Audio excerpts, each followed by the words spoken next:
Hey there, welcome to the first episode of our new series, Haas U, where we tap into the talents and experience of the folks here at Haas to bring you easy to understand topics that'll help you get your machining done better. I've come here to our tool crib to grab a handful of twist drills so we can talk about their differences and how to select the right one. Hey Richard. There you go. Cool, thanks a lot. You're welcome. Take it easy. Let's head out to the photo area and check out how these drills work.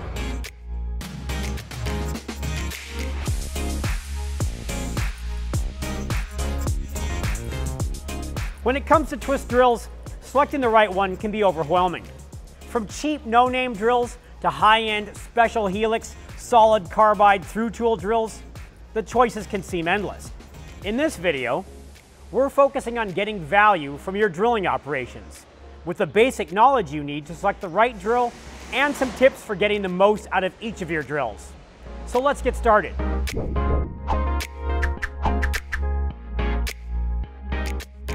Three basic things separate one drill from another: material, coating, and geometry. Let's start with the material your drill is made from. High-speed steel is the most basic, least expensive general purpose drill material. It's very forgiving in drill press and hand drilling operations, and they can be resharpened to extend their life.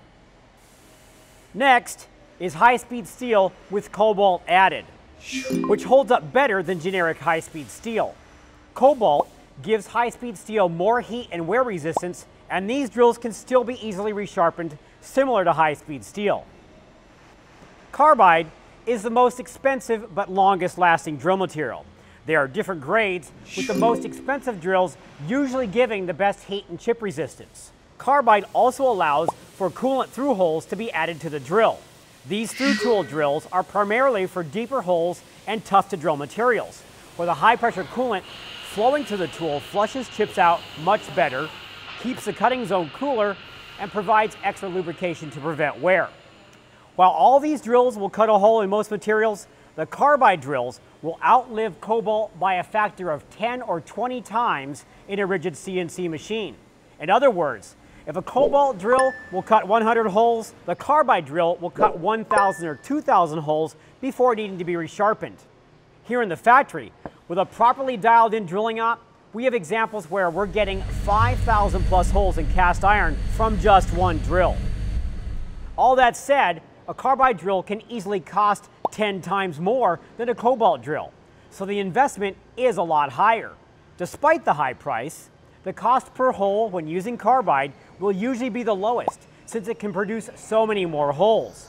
Also, because carbide is typically capable of running 3 to 5 times faster, the decreased cycle time to produce those holes goes right to your bottom line.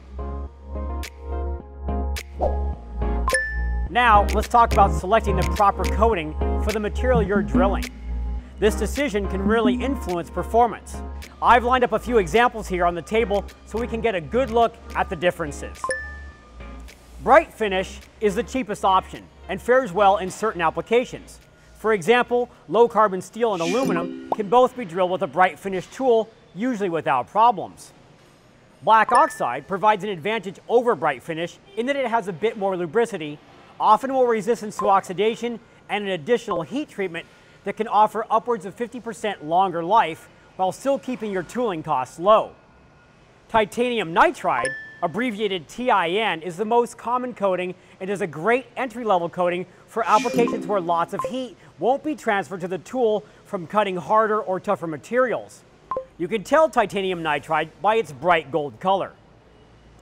Titanium carbonitride coating, abbreviated TICN, is a step up from TIN and provides a higher surface temperature. Slightly harder and better wearing than TIN, it's typically bluish or purple in color. Finally, titanium aluminum nitride, abbreviated TIALN, has a much higher surface temperature rating than TIN or TICN. This gray-colored coating is excellent for your high-temperature materials and still a good choice for steels and stainless steels. But because of the aluminum content, it isn't a good choice for drilling aluminum. Beyond these common coatings, many manufacturers have proprietary ones of their own that tout features like high lubricity and extremely high surface temperature range. Here at Haas, We use TIN coated drills mostly when we're working mild steel, where the increased hardness and heat resistance equals long life. We move up to TICN coatings for drills used on cast iron, where it shows good toughness and resistance to chipping. And when we're cutting high-strength, harder steels, we'll step up to the high-end TIALN coatings to handle the heat and high stresses, where the coating helps reflect the heat back into the chips, away from the tool and the workpiece. Generally, unless you're cutting difficult materials, a good quality cobalt drill with a TIN or TICN coating is a relatively inexpensive way to get higher productivity. Also, do some shopping around. Pricing varies a lot, and you can find drills with high-end coatings at decent prices. So we've talked about materials and coatings. The third key ingredient to choosing the right drill is geometry, which plays an equally important role in drill performance. Probably the most obvious aspect of drill geometry is the drill's length. Drills come in two common lengths: screw machine length, commonly referred to as stub length, and jobber length. When it comes to drilling on a CNC, stub length drills are the most common choice because they are more rigid. There are, of course, all kinds of custom lengths available for special applications. As with any cutting tool, you want to use the shortest drill length possible, because the shorter the bit, the more rigid it is. Just make sure you have enough flute length to get the chips out of the hole. Turns out this is geometry question number 2. How much flute length do you need for the hole you're drilling? Ideally, you want 2 times the drill diameter in flute length above the hole when the drill is at the deepest point in the hole. This allows for chip evacuation. Less than this, and chips can pack up inside the flutes and cause poor surface finish, hole size, and straightness issues. Or worse, they break the drill. But you also don't want a long jobber length drill with flutes all the way up if you're just drilling shallow holes. This drill won't be as rigid and will yield less precise hole position. The drill point angle is probably another familiar aspect of drill geometry for most people.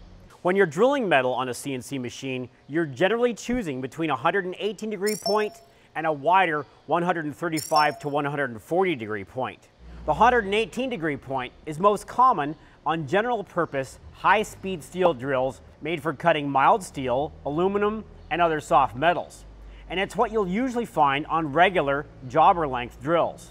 The 135-degree point is more typical for stub-length drills aimed at CNC machining and harder, tougher materials. Here at Haas, almost all the drills we use have 135-degree points when we're cutting cast iron and harder steels. Next up, we want to consider the helix angle of the drill. This is important for proper chip clearance. Typically, helix angles in the 30-degree range are used for general-purpose drilling in most materials. Most of the time, these will work just fine, and you won't need to concern yourself with other options. But if your application calls for some specialization, small helix angles below 30 down to around 10 degrees are usually selected for harder steels and aluminum alloys, where good chip evacuation, fracture resistance, and edge strength are important. On the other end, large angles up to 40+ degrees are often used for drilling difficult to machine materials like stainless steel, where low torque requirements and cutting resistance help cut these tough, gummy metals. Last on our geometry list is the self-centering point. This is found on many cobalt drills and almost all carbide drills. This eliminates the need for a starting drill and helps drill in true position. Regular high-speed steel drills aren't usually self-centering, since it's more time-consuming and expensive to grind them with this feature. Because of this, they tend to walk or wobble when they are trying to cut into a flat surface. More expensive cobalt and carbide drills are ground with this self-centering point, allowing them to start cutting very easily with very little tool pressure. This virtual self-centering means there's no need for a spot drilled hole, and it's another way these expensive drills can be more productive than their economical brothers. Not spot drilling every hole saves lots of cycle time. Okay, we've looked at the basics: materials, coatings, and geometry. Now, let's get into some specific cutting condition and application-related tips. As we mentioned, drill manufacturers can put holes through the drill so coolant can get delivered right to the cutting edge down in the hole. This keeps the cutting zone cool, lubricated, and greatly aids in chip evacuation. Typically, steel drills without through-tool coolant can only drill about 2 or 3 times their diameter deep before requiring you to peck drill to remove the chips and get more coolant down in the cutting zone.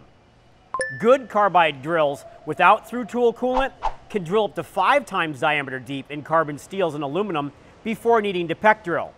The problem with peck drilling is that most tool wear occurs when the drill is entering the material. Once the drill is in the cut, wear rates become very low. Peck drilling significantly increases tool wear because you're restarting the cut multiple times per hole. Not to mention all the extra time spent pecking each hole where the TSC drill would do it in just one pass. So, for tools more than 5 times depth, and particularly when drilling tough or work hardening materials, TSC and through-tool drills really become a necessity. If you need to drill very deep holes, let's say 8 times diameter or greater, you'll usually need a pilot hole to start the drill. Typically, this is done by using a stub drill to cut the hole about 1.5 times diameter deep. Then, start the long drill with the spindle at 300 to 500 RPM and slowly feed it into the pilot hole. Once the drill main diameter is in the pilot hole, you can crank up the RPM to full speed and finish drilling to full depth. When drilling holes that break through the workpiece, pay special attention to the material and cutting conditions. Drill manufacturers recommend slowing the feed rate before the drill point breaks through the material to prevent chipping and reduce heat in the cut. We want to reduce the heat because as the drill gets to the very bottom, before it breaks through, the material is very thin and there is no place for the heat to go. So that last bit of material can work harden, literally heat treating the material. Breaking through this heat treated layer can shorten the life of the drill. A 50% reduction in feed rate for the final 2 millimeters or 100 thou before the drill point reaches the bottom usually eliminates this issue. So when does a drill need to be sharpened? Generally speaking, as long as your holes are in tolerance, if wear and chipping are less than 0.5 millimeter or 20 thou, it's okay to continue using the drill. After that, it's typically time to resharpen or regrind.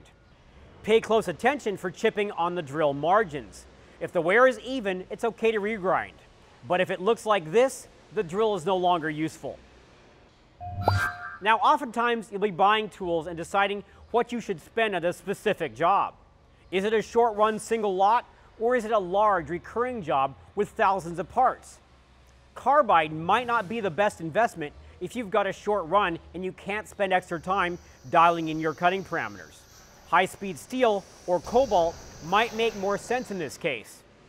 Keep in mind that you can always start with less expensive drills to get the job launched.